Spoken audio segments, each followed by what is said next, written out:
आज हम लोग बात करने वाले हैं बीए पार्ट 2 हिस्ट्री ऑनर्स का चैप्टर 5। इससे पहले हम लोग चैप्टर 4 तक बहुत अच्छा से पढ़ लिए थे। चैप्टर 5 में भी हम लोग भाग 1 बहुत अच्छा से पढ़ लिए थे। यानी कि ये चैप्टर क्या है, सैयद वंश और लोधी वंश के बारे में पढ़े थे। सैयद वंश बहुत अच्छा से पढ़ लिए थे हम लोग। अब हम लोग क्या पढ़ेंगे, लोधी वंश के बारे में।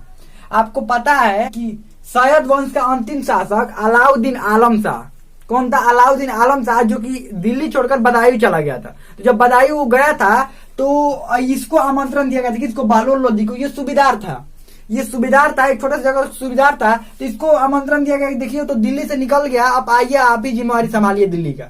ये आलतू फालतू ना था, ऐसा ही आमंत्रण इसको नहीं दिया गया था। इसको आमंत्रण क्योंकि ये सूबेदार था और अच्छा ही शासन चलाने का अच्छा इसको अनुभव था, तो इसीलिए इसको दिल्ली बुलाया गया। तो वहीं से उसका काम खत्म, यानी कि जो सैयद वंश का काम वहीं से खत्म हो गया। अब कौन से चालू हो गया? लोधी वंश। यानी बहलोल लोधी जो था वो दिल्ली का सुल्तान बना। लेकिन देखिए अब ये समस्या ये थी ना कि पहले से ये छोटा सा राज्य हो गया था, एक छोटा सा जगह क्षेत्र हो गया था। छोटा सा जगह होने के साथ साथ क्या हुआ था कि बहुत सारे विरोध, लड़ाइयां होने लगी थी। उसी क्षेत्र में बहुत सारे विरोध और लड़ाइयां होने लगी थी। ऐसा जटिलता आ गया था ना, उस क्षेत्र को चलाना बहुत ही मुश्किल हो गया था। लेकिन बहलोल लोधी जो था, यानी कि लोधी वंश का संस्थापक माना जाता है इसको। अब देखिए लोधी वंश कितना में था, ये 1451 से 1526 तक ये वंश रहा। कब से कब तक? 1451 से 1526 तक रहा। तो समझिए ये जो बहलोल लोधी था ये बहुत ही बुद्धिमान शासक था, बहुत ही बुद्धिमान शासक था।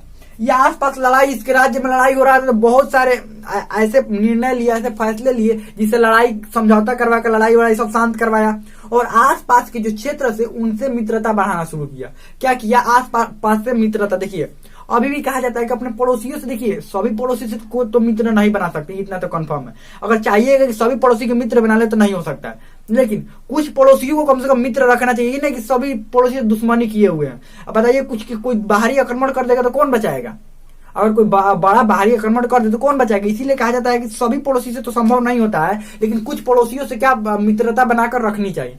तो इसने क्या किया, अपने पड़ोसियों से मित्रता बनाना शुरू किया और जितने भी सरदार थे छोटे छोटे क्षेत्रों में बढ़ चुका था, क्योंकि ये बड़ा क्षेत्र अब न होकर छोटे छोटे क्षेत्रों में जगह बढ़ चुका था। दिल्ली के बाहरी जो क्षेत्र था वो छोटे छोटे टुकड़ों में छोटे छोटे जगहों में बढ़ चुका था क्षेत्रों में। तो वहां सरदार होने लगे थे, तो सरदार होने लगे थे तो उन सरदारों से भी ये मित्रता शुरू कर दिया। किसने मित्रता शुरू किया? बहलोल लोधी ने। और बहुत सारे निर्णय ऐसे लिए जिससे जनता के हित में हो, और जनता के हित में हो और बहुत सारे निर्णय करके ये शांत करवाया, माहौल पूरा क्या किया इसने? शांत करवाया। उसके बाद इसने क्या किया, ये सोचा कि सारे जगह सब मित्रता करके काम नहीं चला सकते हैं, तो कुछ जगहों पर युद्ध भी करना पड़ेगा। तो इसने यहाँ पर जौनपुर पर आक्रमण किया। कहां पर?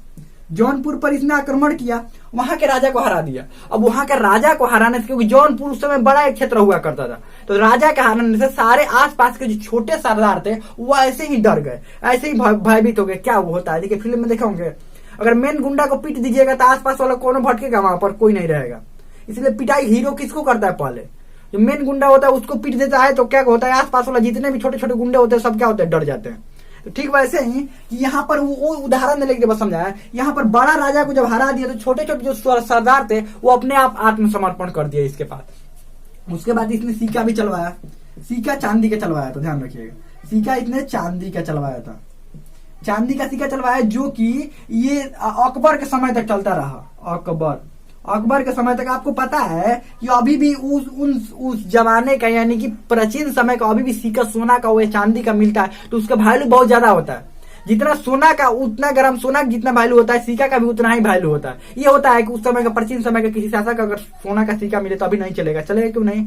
क्योंकि वो सोना है, सोना तो सोना होता है। ये चांदी का सिक्का मिले तो चांदी होता है, वो कभी भी किसी भी काल में आ जाए, कोई भी काल परिवर्तन तो जब कोई भी राजा आ जाए उसका वैल्यू उतना ही रहेगा। अगर 10 रुपया है तो चांदी का तो भाव बढ़ ही रहा है, तो चांदी और महंगा होता जाएगा, भाव कम नहीं होगा, उसका भाव और बढ़ता जाएगा। सोना है तो उस समय सोना 10 रुपया का होगा तो इस समय 100 रुपया बढ़ जाएगा, सोना का भाव कम नहीं होगा। ये नहीं कि सिक्का है, उस समय वैल्यू राजा का नहीं होता था, वैल्यू होता था उस सिक्का का। अगर सोना का सिक्का है तो वैल्यू उसमें सोना का था, चांदी का है तो वैल्यू चांदी का था। आगे बढ़ते हैं। और इसने और एक दो जगहों पर क्या किया? आक्रमण किया। और इसने विनिमय मतलब जानते हैं? विनिमय यानी कि लेन देन का मुख्य रूप से सिक्का ही इसको निर्धारित कर दिया। वस्तु विनिमय उतना रहा नहीं, मुख्य रूप से लेन देन के लिए सिक्का ही प्रचलित करवा दिया। उसके बाद ये जो था वो ग्वालियर से लौट रहा था, ग्वालियर से ग्वालियर से लौट रहा था, तो बीच रास्ते में इसकी तबीयत थोड़ा ज्यादा बिगड़ गई, बीमार पड़ गया, और इस बीच रास्ते में क्या हो गया, इनका फाइल निपट गया। आपको पता है कि प्राचीन कई गो राजा ऐसे हुए, उनका बीच रास्ते में तबीयत खराब हो जाता था, यानी कि वैद्य नहीं ठीक ठाक मिल पाते थे, और इनका फाइल क्या होता था, निपट जाता था। इनका भी फाइल निपट गया। दिल्ली जा रहे थे, ग्वालियर से कहाँ जा रहे थे, ये दिल्ली, तो इनका फाइल निपट गया। उसके बाद बना कौन, सिकंदर लोदी, ये बना। ये 1451 से 1489 तक था। देखिए यहाँ पर गलती हो गया है, ये 1526 यहाँ पर डाल दिया गया है, तो यहाँ पर था ये 1489 तक ही था, 1489, 89 इतना तक था ये। और ये 1489 से 1517 तक, ये 1517 से 1526 तक। तो इसके बाद सिकंदर लोदी बना। 1489 में कौन बना, सिकंदर लोदी।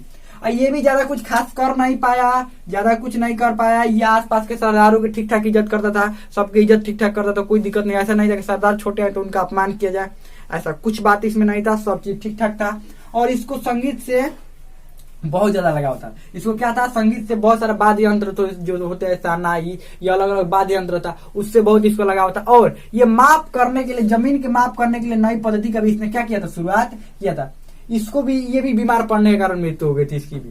अब इसके बाद इब्राहिम लोदी बना। कौन बना, इब्राहिम लोदी। अब इसके अंदर था कि हम सरदारों की इज्जत काहे करें, वो हमसे छोटे हैं तो हम उनकी इज्जत काहे करें, हम उसको। तो बहुत सारे अब सरदारों में विरोध उत्पन्न होने लगे। और ये इब्राहिम लोदी ऐसा था कि इसके घरे वाले इसके खिलाफ थे, इसको 2-3 को इसके घरे वाले जो थे वो इसके खिलाफ थे। जैसे में आलम खां और दौलत खां, इसी के जो घर वाले थे। आलम खां, दो का नाम बताते हैं। आलम खां एक था, आलम खां और दौलत खां। दौलत खां इसको गद्दी से हटाने का पूरा फुल प्लानिंग कर चुके थे। किसको, इब्राहिम लोदी। तो ऐसे तो हटा नहीं सकते, राजा के सामने बोल दीजिएगा हाँ हटिए हटिए, ऐसा हटिए, नहीं। ये किसी का बतिया नहीं सुनता था इब्राहिम लोदी। तो ये गए बाबर के पास, बाबर जो कि काबुल का शासक था, बाबर के पास गए।